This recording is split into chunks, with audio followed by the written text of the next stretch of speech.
Well, at first, when I was approached by my friend to write the book, I was sort of like, well, who's going to want to read this? Because it was sort of like, well, it's my little life story. But when we started writing it, I realized how different it was than most other stories, because it wasn't just about my psychic experiences.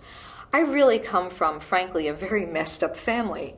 And I think the whole background of a family that was trying so hard to appear normal and was so incredibly dysfunctional to the point of like true insanity. And I was thinking I was insane because I was a really psychic little child who was watching this whole thing happening around her, and I realized something's terribly wrong in this house.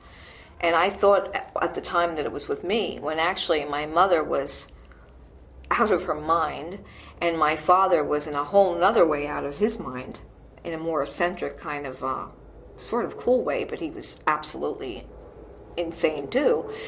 And they were all trying to pretend that everything was just, they were a normal suburban family in 1960s Staten Island.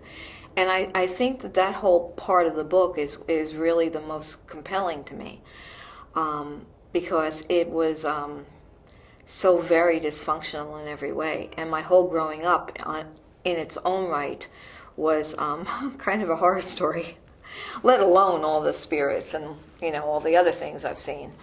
That in itself could stand as a whole other book.